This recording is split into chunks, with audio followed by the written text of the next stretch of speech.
Hello, and welcome to the Shifting Culture podcast, in which we have conversations about the culture we create and the impact we can make.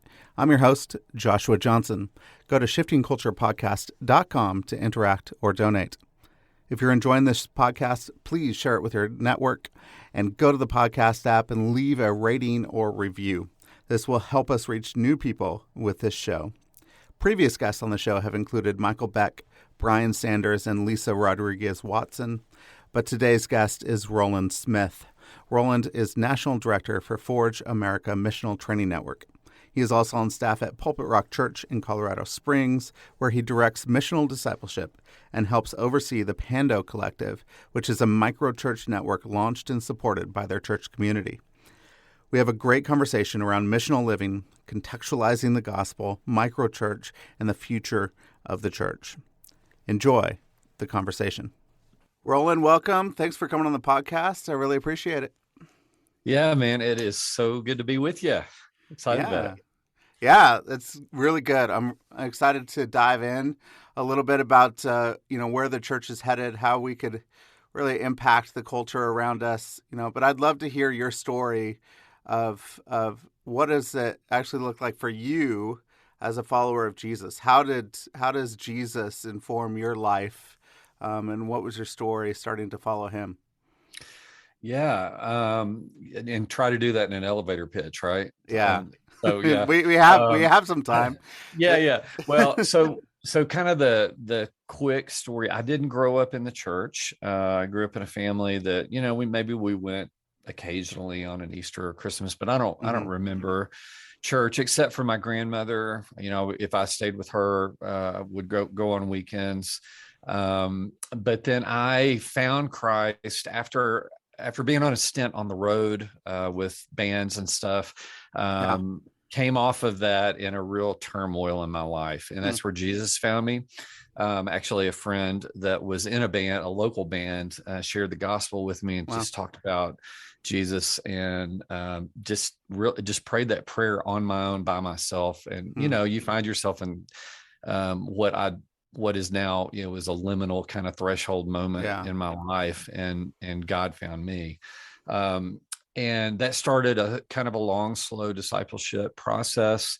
I got called into ministry really early, and some of that was because of my gifting. So being a guitar player and involved in rock bands and production, I knew about like video and sound and lights and all that kind of stuff.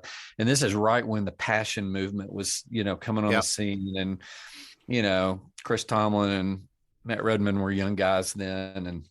But having someone that was in love with Jesus, that knew how to do worship and kind of that style and everything, I found myself sought after, by churches.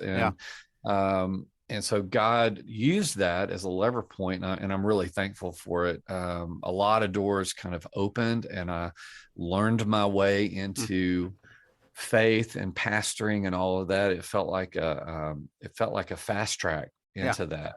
And at the same time, I was reading a lot of scripture and studying, and I went to Fuller and did some other things. Fast forward kind of all of that. I mean, I was on church staffs, about 4 different churches, doing worship. I started doing some teaching, some executive pastor stuff, because I have a business degree also. And in that, I also had this history of not growing up in the church. And so I didn't have kind of these traditional items I'll call them baggage. Yeah. Now, they're not all baggage, but I didn't have traditions that totally shaped the way that I thought about church and faith. Right. My faith was a little more maybe raw and real and tangible, because I approached it off the streets, to say. And then I found myself in the middle of fairly large size brick and mortar institutions.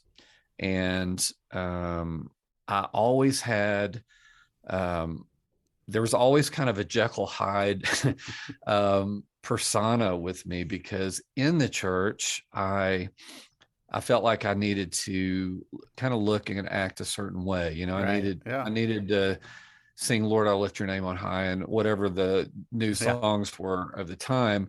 But at the same time, I was still a Led Zeppelin guy, you know, and I was figuring out how to live my faith in a raw, real sense, and then called to be a quote unquote pastor. I mean, I was ordained before I finished seminary, you know, and so I very much loved Jesus, but I had this kind of raw sense about faith. So I felt like a little bit of a black sheep in leadership and even in leading. Now, ironically, this was the thing that people liked about me on stage or whatever, you know. So, you know, I was at one church, you know, my first church I was at had a ton of college kids. There were 4 colleges in town, and that's the thing they liked, you know, because I just kind of talked about faith in a real sense without a lot of Christianese and that kind of thing. At that point, I didn't know what mission or missional or any of those things kind of were, but I was on a path toward that. And I can remember, you know, reading The Shaping of Things to Come, Mike Frost and Alan Hirsch. And I actually read it. It's the only book I've read in order twice.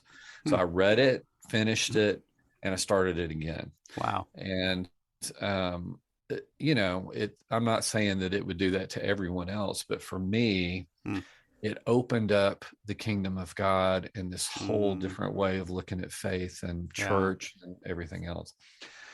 Now, I stayed in pastoral roles, you know, after that, but I was very much on this journey of, I mean, that's back when the emerging church was around, you know, and so, you know, Dan Kimball and people like that, you know, are doing cool churches, and the missional conversation's starting to happen. And so I found myself in the middle of that conversation while still doing kind of the traditional, contemporary non-denom Bible church kind of path. And eventually about 10 years ago now, 9 years ago, my wife and we came to a kind of I call it a crisis of ecclesiology. And really I was just, you know, I was a little bit feeling like I was playing a game that I wasn't built for, you know, anymore. And I had enough, you know, I had enough education and experience and things like that behind me that I felt like I could set out on my own. And so we left a church, kind of an executive pastor position, launched a coffee shop, bought a building, started a coffee shop, you know, planted a missional community in it, and did all that kind of stuff. And thought I was leaving institutional church at that point. Like I was just going to live out on the edge, part of the kingdom, part of the bigger C church, but I'm willing to be the black sheep kind of out on the edge of the field or whatever. And so, you know, COVID kind of shocked us back into some things. I also found myself meeting a group of people at a church where I do some work now, and getting involved with Forge America and some other things that allowed me to reintegrate my conversation inside, you know, brick and mortar institution in a different way. And so I'm actually real excited to be back in the church, the bigger church, but it's with a very different position. And this church that I'm at is kind of an anomaly, I would say, which we can go into more now. But that's kind of my quick and dirty path to where I am now. Yeah, and it seems like a lot of your journey, your path is trying to figure out how do we integrate the edges of the kingdom and the center, and how those things mix, you know, because if people are just out on the edge and they have no connection to the center, you know, is the kingdom of God, what's happening with the kingdom? The center needs to be revitalized. It needs to look differently, have a different shape. How have you found now, as you're coming back in and that reintegration of the edges and the center, what does that look like? Yeah, that's a great question. And I think that's, what I would say is that the center and the edges need to look contextual. And so I'm a big believer that mission should always be contextual. Yeah. And we know that, as Christians and church leaders and stuff, because when we send missionaries to another country, we don't all expect them all to learn Spanish if they're going to some other country that doesn't speak Spanish. I mean, so stuff is contextual. But we don't do that. We don't do that well here in the West or in America. Right. We don't ask contextual questions. We just get a school and buy some screens and chairs and a fog machine and a band, and so we kind of do the same thing and just spread it all around. So we don't ask contextual questions of our city or our neighborhood or the people that will be around the school where we will meet. Right. So, and I'm always quick to say, I have repented of my leaving the brick and mortar, and I love the church. I really do. And I believe there needs to be a center. There needs to be, the church is for believers, and they need to gather. They need to commune together. They need to pray together. They need to worship together, open the scriptures, all those things. The problem is when the service becomes, the key thing that we do. Right. And we expect to invite people that don't know Jesus or God, or maybe they're kind of seeking faith. We expect them to come into our room and learn what we're doing. Yeah. Well, that's not what we do with missionaries. We teach them language and culture and all those things, and we send them out, and so we follow Jesus's command, when he said, as the Father sent me, so I send you. And so we are sent people. So, that term gathered and scattered, I mean, I actually like that. I think we should be gathered people, and we should be a scattered people as well. Yeah. So, so let me get to your question real pointedly. I think churches, and I'm using that word like the average American brick and mortar kind of church, I find myself in conversations now with churches that are trying to figure out, how do we also be a scattered sent people, not just a gathered people. And I think that's a healthy conversation. That's a really healthy conversation. And I think one of the things, as I send missionaries around the world and, in North America, one of the things I think is really difficult for people to do is to excise their own cultural baggage. We're okay of looking at other cultures, but I don't think we're very good at analyzing our own culture and what do we put upon Jesus that we're presenting to others. Have you figured out a way to to get rid of our own cultural baggage and just say, here's Jesus and Jesus alone, not Jesus plus this, Jesus plus that? Well, yeah. So here's the secret sauce. I figured everything out, Joshua. Perfect. So, this is great. That's why you're here. I mean, but this is the fun of walking as a missionary, in your context, is you're figuring this stuff out. So, I mean, I live downtown Colorado Springs, capital of Christian mission. I mean, there's more Christian mission organizations here than anywhere else in the world. And, sometimes that's good and sometimes that's not so good. But a lot of people look at Colorado Springs and they think, well, boy, I bet that's a Christian, right wing, whatever kind of, they use all kinds of terminology town.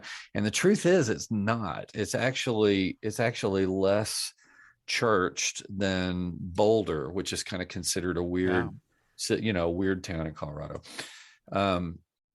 But downtown in Colorado Springs, I mean, there are really nice houses, and then we also have a huge homeless population here. Yeah. And so, like, and our house isn't really big, but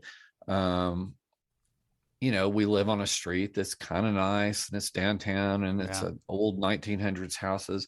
And we'll sit out on our front porch, my wife and I, and we'll have a couple come by walking their dog. And then a guy will come by with all of his belongings because he's homeless. And so I think, to answer your question, it really does come down to just figuring out how to love your neighbor, or you look at someone and you say, okay, how can I participate in the mission of God? Which the big theological word thing for that is missio Dei. We learn that in seminary, that God's on mission and we participate in his mission. And so, the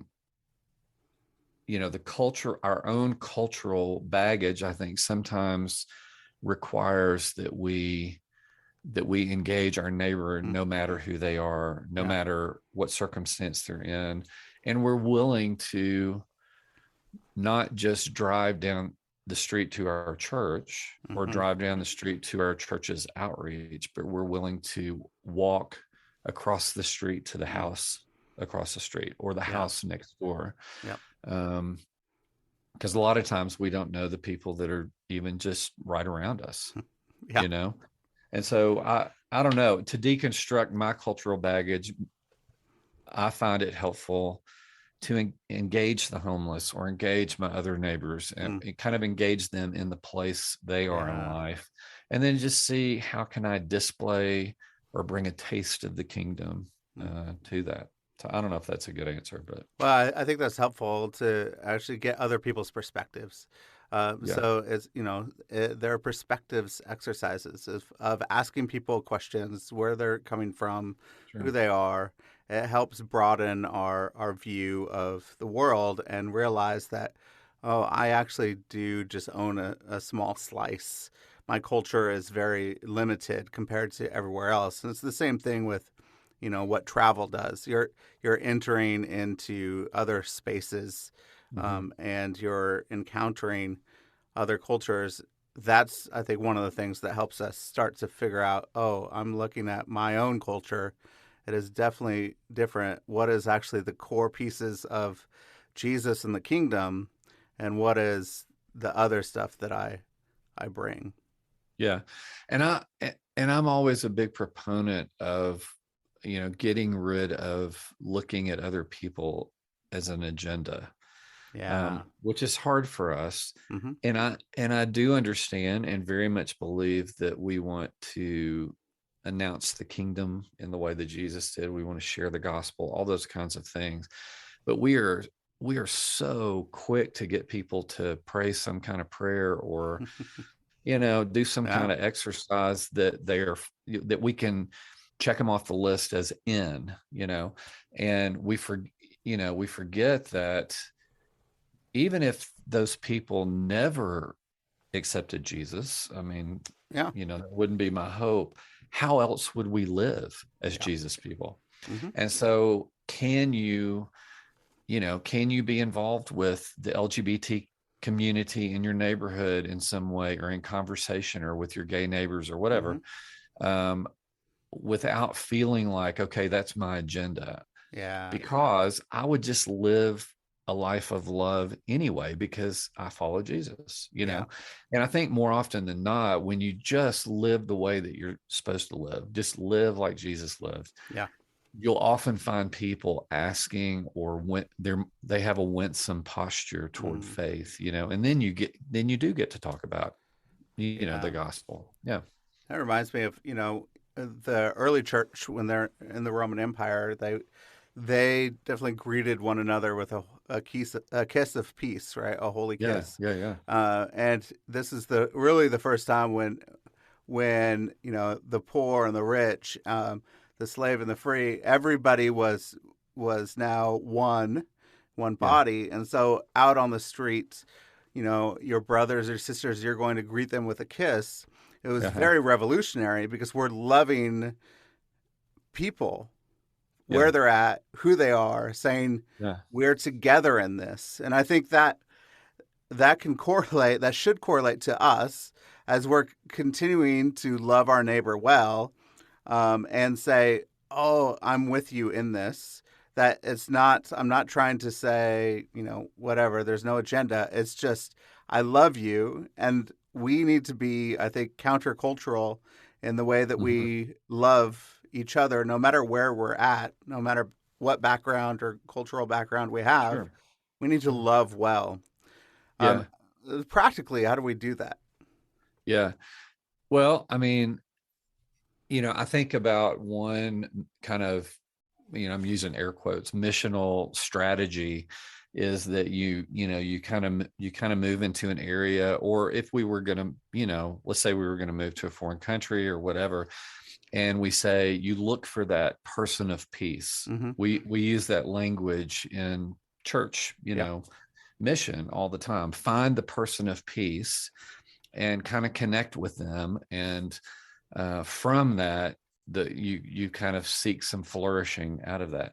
Well, my thing would be, what if we were the person of peace? So Right. instead of looking for the person of peace, it's like you're in a neighborhood, you're in a Mm-hmm. context, a workplace, your kid's soccer team, whatever you're Yep. involved in.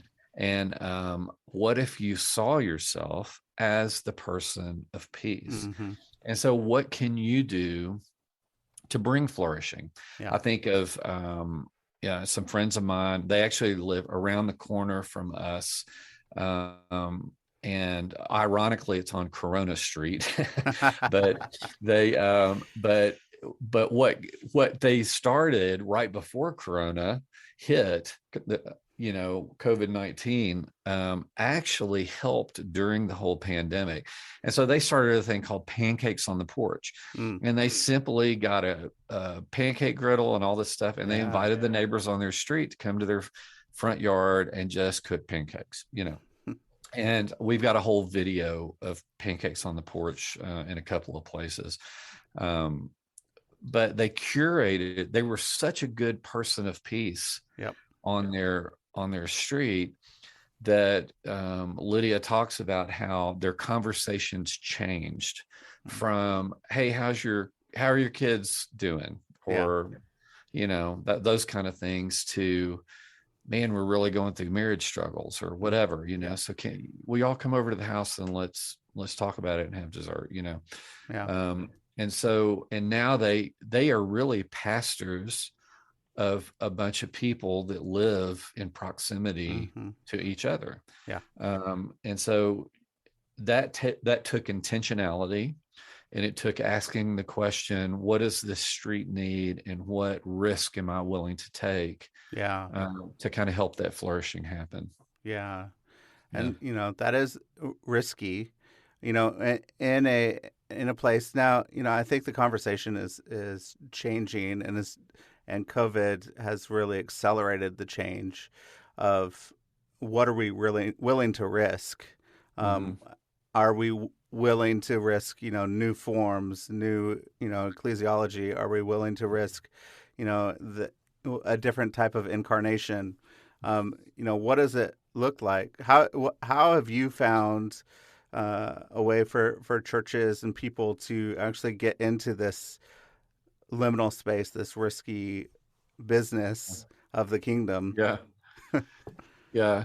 Well, and I think the reminder to us all is that kingdom business is always risky, and Hmm. always was meant to be risky. Hmm.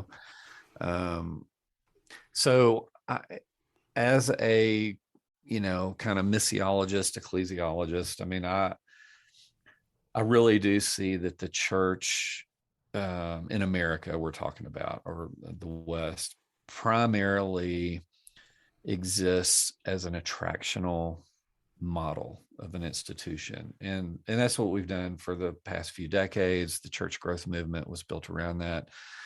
And so it was all around inviting people to the church. And that was also the place of evangelism and sharing the gospel and people coming to Christ. And it can still be that.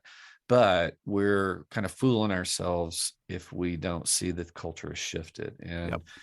people that don't know Jesus, and people that aren't on a very intentional spiritual journey, just aren't going to walk in a church Mm. for answers. Yeah. They're just not going to do it. And it's getting less and less. And even our brothers and sisters that are believers and follow Jesus are leaving the structure of Sunday-centric tractional models. I mean, we're below, I think, the latest thing was shocking to me was that denominationally, I think membership has gone below 50%, for denominations. Mm-hmm. Now, some of those people might have moved to non-denominational events or those kinds of things. But anyway, we can argue about the numbers, the specific numbers of the statistics, but the trend is probably unarguable. Yeah. And so our conversation, what we're doing here at the church I'm with, and our conversation within Forge America, which I direct, is very much helping churches think about how they can return to the missional posture that they were always supposed to have. Yeah. And all that means is what we were talking about at the beginning, is we very much want the gathering to flourish. We want people that want to come into a room and sing together and be together to do that. But we want them to have the identity that this is halftime. This isn't the end of the game. This is halftime. So you come in here to get remissioned and sent back out into the places that you live, work, and play. So here, to give you an example of what one of the things that we're trying, and we don't have it figured out, but one thing we're doing here. So I'm at Pulpit Rock Church in Colorado Springs. It's named after a rock formation called Pulpit Rock. It's not a great name for a church, but I mean, but this is an old conservative Baptist church. It used to be, and they left the denomination years and years ago, but it has its roots in kind of a conservative tradition, Bible tradition.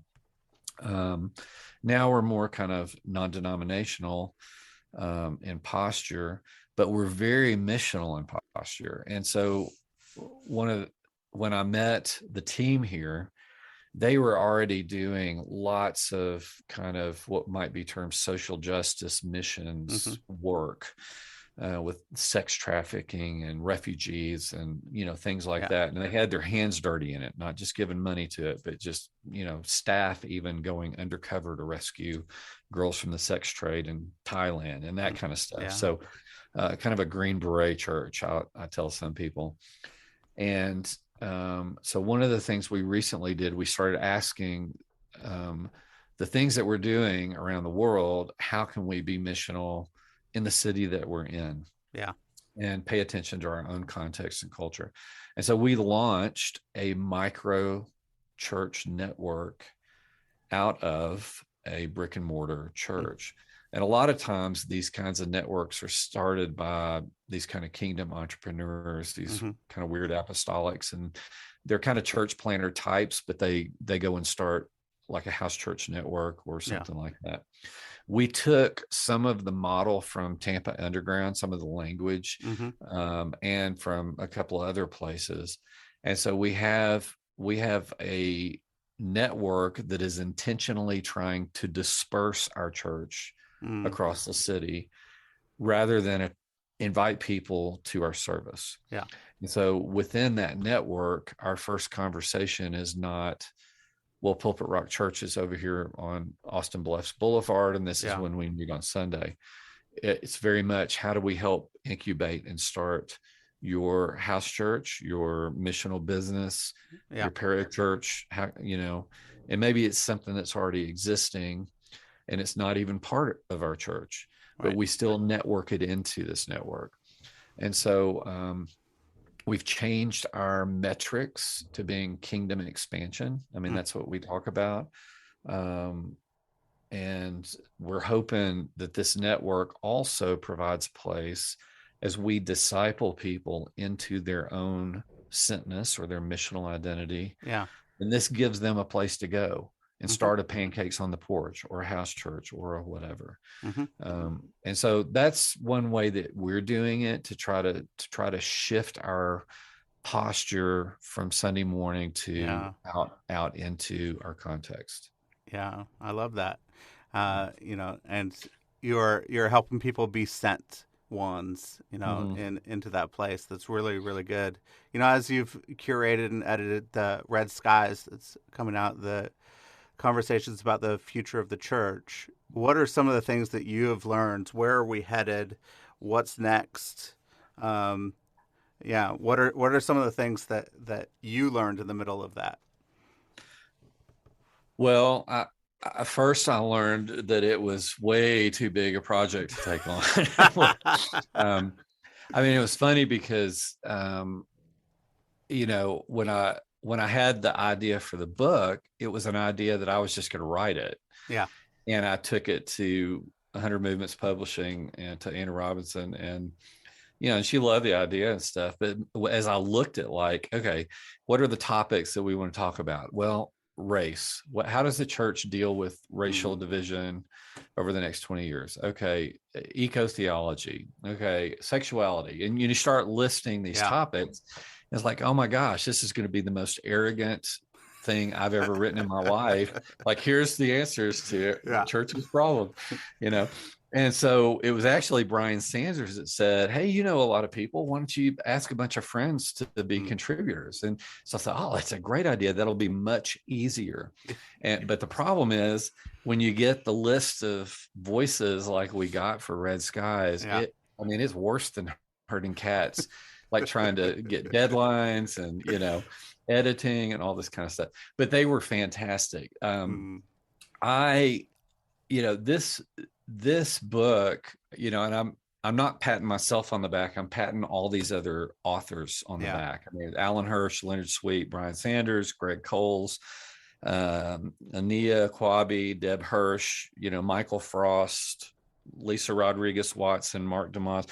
I mean, the depth of this book is, I think it's pivotal for this time. I really do. Yeah. I'm just praying that God gets this into the hands of a lot of pastors that are hurting from trying to figure out, how do I deal with Black Lives Matter? How do I deal with this, this LGBTQ couple that wants to come to my church? Or how do we deal with conservation and all the students that are interested in green theology and that kind of stuff, or, whatever the topics. Now, this book is not a book of answers. It's not like, okay, here's the things you need to do. It's a very clear path, or I would say it's a very clear framing of the issue. Yeah. And so it's almost like maybe there were places that you unintentionally had blinders on.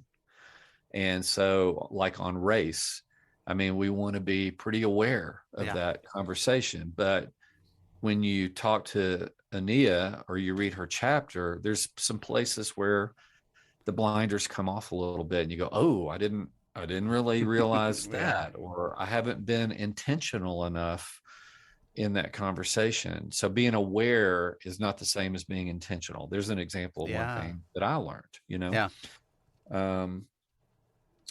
and so it's like anything that's kind of prophetic. You don't always get answers as much as you get more questions, but you feel like, ooh, I understand the path ahead for this.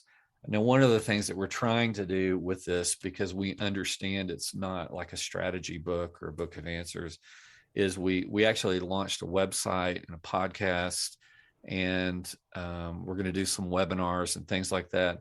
And Movement Leaders Collective is going to keep that conversation going. Yeah. So it will be a continuing thing, so that as people are learning things, then we can learn together.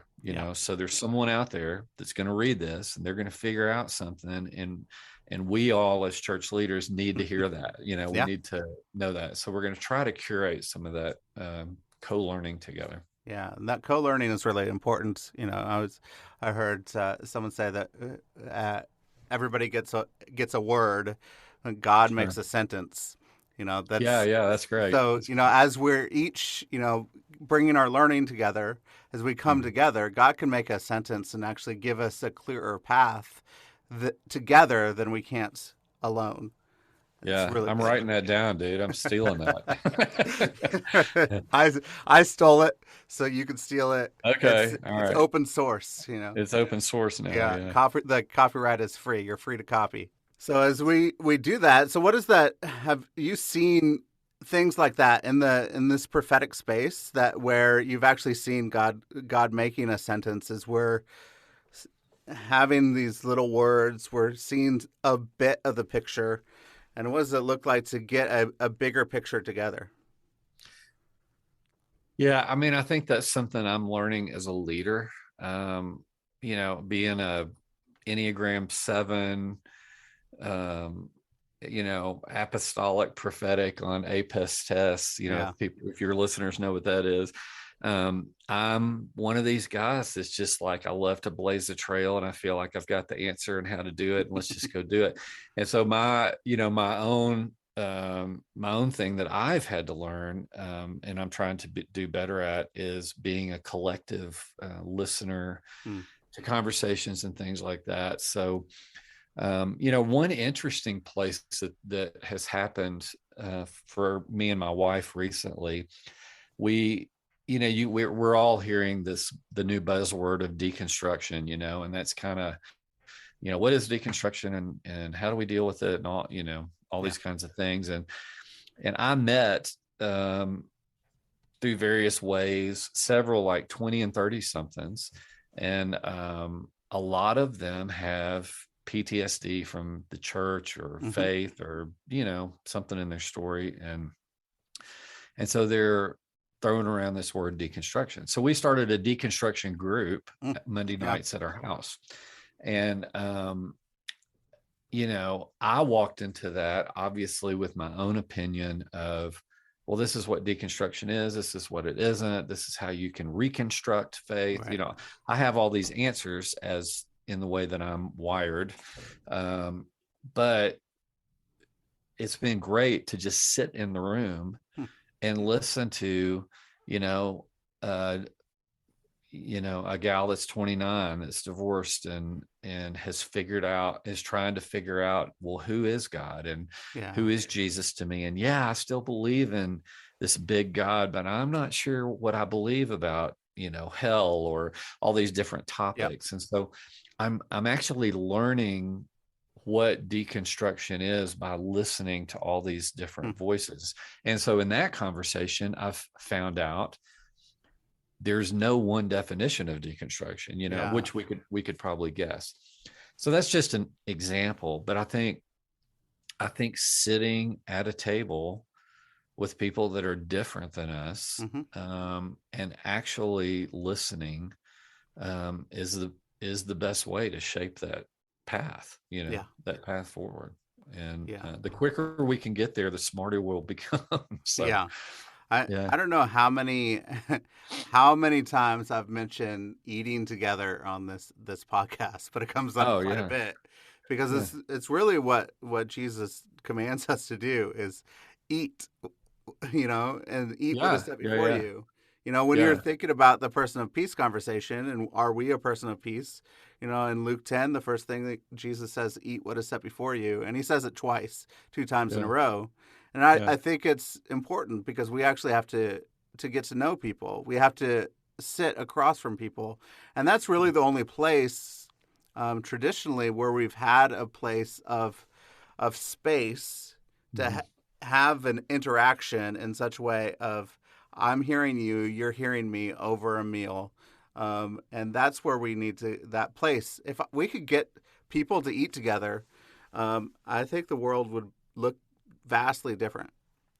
Yeah, we might be overweight, but more overweight. But it would be, we would love each other more. I mean, and ironically, we use table language here at our church. And so if you want to come and you want to find out a little bit more about our faith community, you go to a thing that's called First Table. And then if you want to dive in deeper, you go to a thing that's called Second Table. And so we believe the table is the great equalizer, because you're sitting down, you're sitting at the same eye level, and it kind of takes away all of those separations, as you're sharing.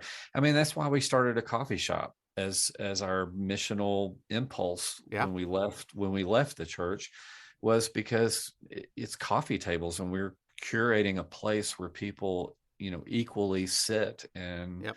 work together and play together and write and do all these different things. So yeah, big believer in that, Yeah. And drink good coffee. and please drink good coffee. Yeah. What's good coffee? I need to know some good coffee. Well, I mean, you mean brands? I don't need to know brands. Help Yeah. people be a discerning Oh, coffee drinker. This is see, important in the kingdom. this is such a hard, this is like talking about baptism sprinkled or dunked, but here's what I'll say. I mean, as someone who learned to roast coffee and all that kind of stuff, I'm a big believer that you can way over roast coffee. Yeah, that's And true. there are big chains out there that are super popular and making a lot more money than me that would disagree with me. And Because so they you do it and people yeah, buy it. because they do it. So find your local craft coffee roaster, coffee shop, and support them. I mean, they're a local business. It's a great way to support a business in your context, And so that's what I'll leave it with. Yeah. That's good. I like that. Yeah. I like coffee conversation. As you're looking at sitting across the table, being that equalizer. Paul, when they had in Corinthians, when he wrote to the Corinthians, and they had the conversation around communion, who should be taking communion or not. Really, the conversation was the rich people were eating all the food and drinking all the wine before the working class got there. He actually thought that this table that we're supposed to be at is that great equalizer, that we shouldn't be eating all the food. You're being a jerk. So he got angry because we actually don't get to eat together, because that's so important to be able to do that. Yeah, it absolutely is. I mean, I think that's why things like dinner churches and those kinds of things, like when people have this impulse, like, well, I want to do something different than the Sunday morning church, but I'm not leaving faith or anything like that. Yeah. So they start a dinner church or a small group that eats together or whatever. Yep. I mean, that's an impulse within ourselves, and so I think it's a great direction to go down if you don't have some other missional idea. Yeah. So as you're working with churches, if churches and people want to get involved locally in mission and what to do, with your conversation around Forge America, what are the types of conversations you're having with churches? How do they take those next steps to get people scattered on mission? Yeah, well, the biggest danger to the missional conversation is that they see it as the next strategy or the next growth strategy or something. And oftentimes the bigger the church, the more that becomes a reality, because it is hard to turn a battleship on a dime. I mean, you really have to plan it out. And so the bigger the church, the longer time frame it's going to take to do that. It always has to start with leadership. If leadership is not living on mission, it's not going to become a core value of people's faith. It's just going to be an add-on program. Right. So at Forge, we always, as we're coaching churches, we want to start with the pastoral team or elder team, however that leadership is structured, and take them through a process of kind of paradigm shifts and thinking about mission and theology and them doing it themselves, and then you start thinking about kind of exegeting your church culture, like who are we, who are our people, and what are they involved in? And then there are very specific things you can do, like infusing language into church culture. There's right ways to do that and wrong ways to do that. And you can launch some discipleship type classes. They can even look like Sunday school classes, but they're actually teaching sentness. And so there's a way of just kind of easily moving that pendulum over rather than slamming it the other direction, which we would say, don't do that. Don't just kill things and start a new program now, but you're going to take 2 to 5 years to actually shift, but you can do it. We have examples. Yeah, that's really good. It's really helping people change the DNA of church, and their structure of who they are in simple incremental ways that'll actually get people to shift.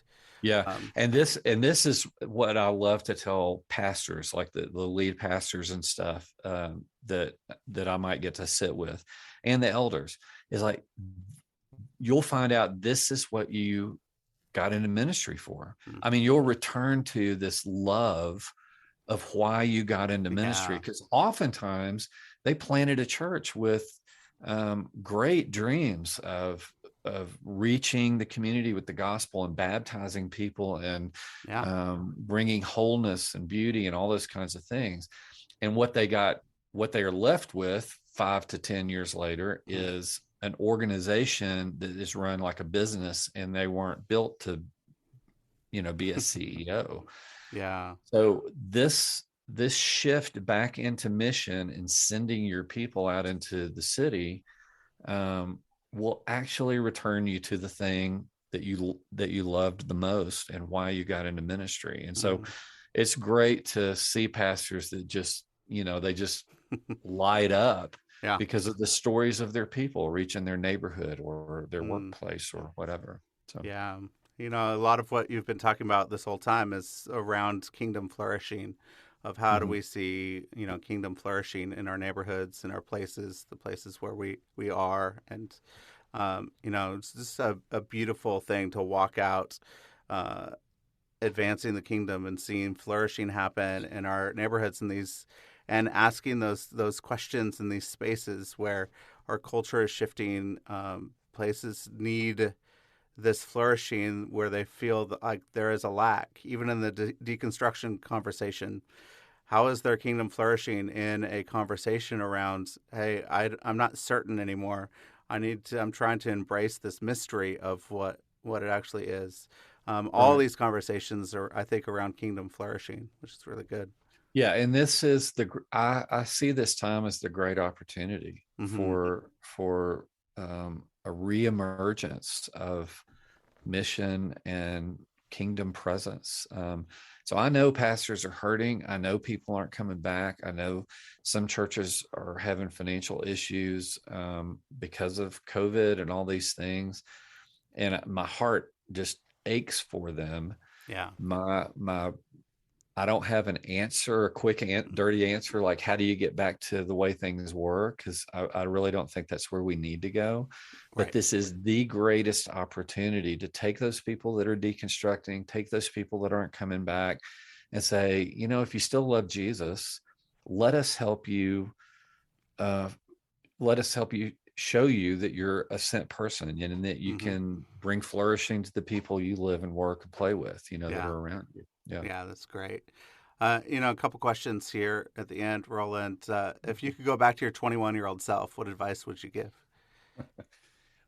Except Jesus, because it was 24 when I did it. So like at 21, go ahead and get off the road, yeah, this isn't what you think it is. Well, I mean, I think right when I decided to follow Jesus, give my life over to God, I wish I would have had someone discipling me to kind of say, kind of take a look at my life and how I was wired and those kinds of things, and then just send me into this, Mm, the edgy part of Christianity and church and all those things. I yeah. wish I could have spent 20 years, 25 years Mm, doing that. And, mm, and so, just going back to that, there's nothing about theology or when I went to seminary or any of that. I mean, all that was fine. And I'm amazed at the God stories in my early life. But I would have loved to engaged in more of a sent person early yeah. on, Yeah. Yeah. That's good. Yeah. Anything you've been reading or watching lately you could recommend, or for you, Well, listening? Any I'm in music? the midst of a dissertation for my doctorate, and Mm, I've been working on, we're just getting Red Skies published March 7th. It's coming out. And so I've been reading a lot of stuff that I have to read. But, I will tell you, I mean, and this really isn't just a pitch, but Read Jesus just came back out, a new version of it. And I just started back into that the other day, and just kind of reading a little bit every morning. And man, if to your listeners, if you haven't read the book Read Jesus, grab the yellow edition, the newest one that just got redone, and I'd highly encourage you, especially as a church leader, to read that. Yeah, it's so good. I think it's so important. We need to put Jesus back where he belongs. He's at the center, the main thing right there. Yeah, absolutely. That's so good. So how could people get Red Skies, your other book, Life Out Loud? Well, I mean, Red Skies it's on pre-order right now. I don't know when this is airing, but it'll release March 7th. It's on Amazon, Barnes & Noble, several platforms where you can get books. We have a website also, redskiesfuture.com. And if you put your info in there, these webinars and the podcast and different things like that, you'll get info on that. And the conversation about, like, what does the church need to pay attention to, or how do we navigate these things in culture, will continue. So that's a good place to connect. And then I've just got my own website. It's RowlandSmith.net. So, the books and some other writing and stuff like that is on there. So, and ForgeAmerica.com, you can always find us there. So I've got way too many websites. I know. It's too many. Yeah. But it's good. It's always nice. When you're on the edges, you like to get your hands in a lot of different things. So yeah. And church leaders, if they're really interested in if they're feeling some pain, I mean, we would love to have a conversation with them at Forge. And so just doing the contact form on ForgeAmerica.com, and we'd love to set up a Zoom or a phone call or something like that. So great. Well, Rowland, thank you so much. This was just a pleasure to talk to you. It was fun, and I really enjoyed it. So thank you. Yeah, great to spend some time with you, Joshua, and thanks for having me. Yeah, thanks.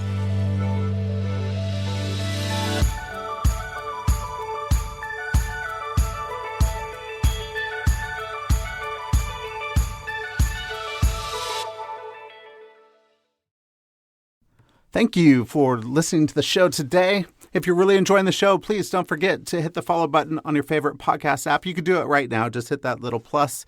And then I would love it if you would leave a rating and review on Apple Podcasts. So you could go right now to the show and leave a star rating and review, and let us know how you are enjoying the show. And find us on Facebook and Instagram. So if you want to connect, interact, I post a lot of quotes and different things that you could actually interact with the episodes and let me know how you are enjoying the show. If you feel inclined to donate, there is a support the show link in the show notes, and it would send you directly to a page where you could donate so that new episodes can be produced for your enjoyment. So thank you so much for listening, and I hope you have an incredible week.